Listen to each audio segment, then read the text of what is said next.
There's a myth in the car world. A beautiful, tempting myth that gets whispered in online forums and spoken with reverence at car shows. It's the legend of the daily drivable supercar.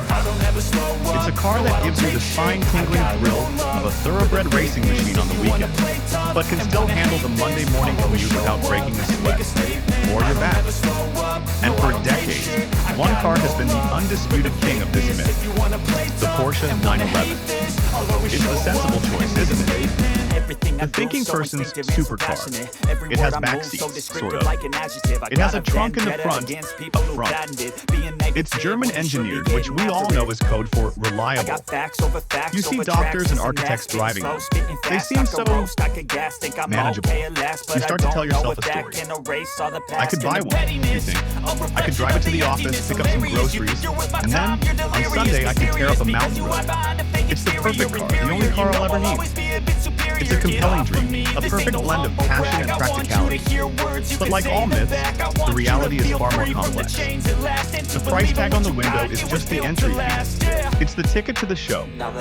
The real cost of daily driving a Porsche 911 isn't something you can calculate on a spreadsheet. It's a cost measured not just in dollars, but in anxiety, in compromises, and in a fundamental shift in how you experience the world. It's more than you think, a lot more. So let's pull back the curtain and talk about what it truly costs to live the 911 dream, day in and day out. The financial cost, the numbers they don't brag about. Let's get the obvious stuff out of the way first, because even the obvious costs have hidden depths. You already know it's an expensive car to buy, but the Porsche tax applies to everything that comes after. First, there's the maintenance. This is not your Toyota Camry. You can't just pop down to the local Quick Lube for an oil change. An oil change on a 911 at a specialist or a dealer can easily be a several $100 affair. Why? Because it's not just an oil change, it's a checkup. It's hooking the car up to specialized computers. It's the labor of a technician who has been trained specifically to work on these complex machines. Then there are the consumables. The big, beautiful wheels that look so good are wrapped in wide, soft, sticky tires. They are phenomenal for performance, but they wear out astonishingly fast with daily driving. You're not getting 50,000 miles out of a set of tires. You might be lucky to get 15,000, and a new set can run you well into the four figures. The same goes for the brakes. Those giant, powerful brakes that can stop you on a dime produce a ton of dust, and the pads and rotors are incredibly expensive to replace. I remember talking to an owner who went in for a simple 30,000-mile service. He walked out with a bill for over $3,000 after they recommended new tires and a brake fluid flush. It's a constant financial drip. And we haven't even touched on fuel and insurance. The 911 demands premium fuel, and its thirst during city driving is significant.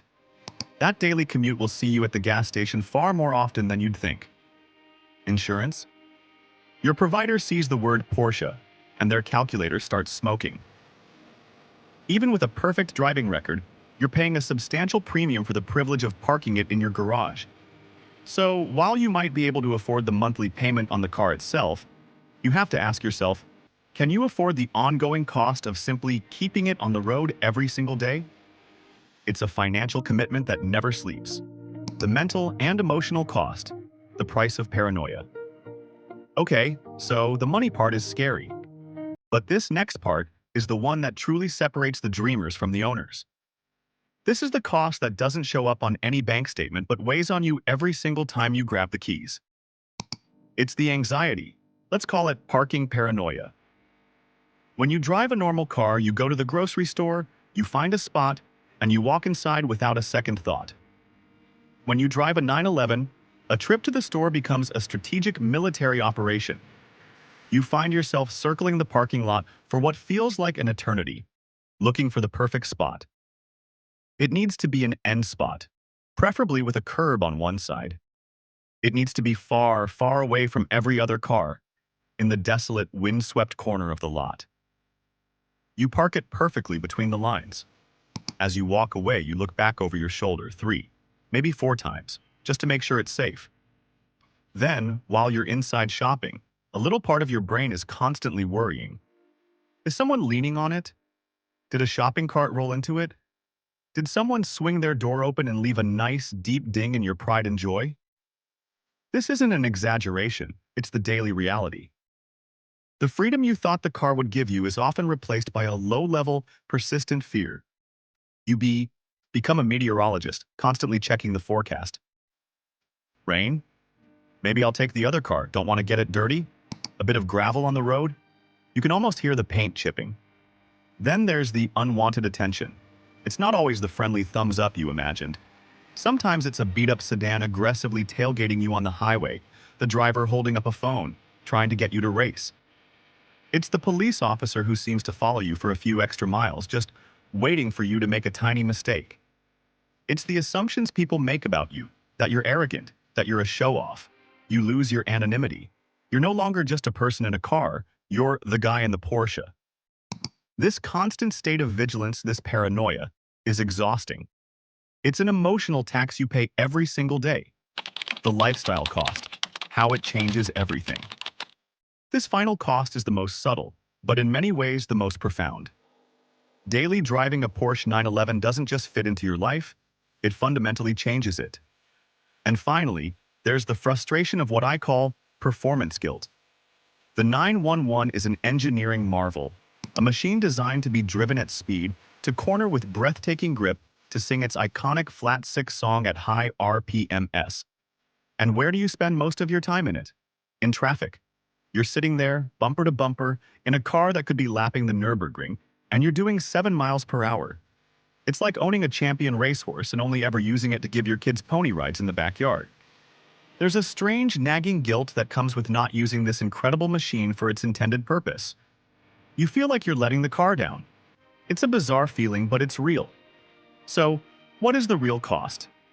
It's the premium fuel, the $1,000 tires, and the $3,000 services. It's the constant, low-level anxiety that gnaws at you every time you park.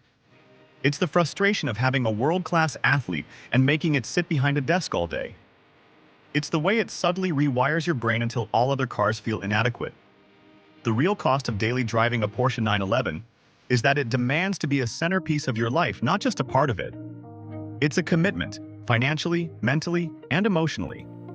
For the right person, it is absolutely worth it. There will be moments, a perfect on-ramp, an empty winding road, the sound of the engine echoing on a crisp morning, that will make you forget all the costs and all the worries. Those moments are pure magic. But you have to be willing to pay the price for that magic, a price that is so much more than what's listed on the sticker. You're not just buying a car, you're buying a completely new lifestyle, with all of its incredible highs and its surprisingly heavy costs.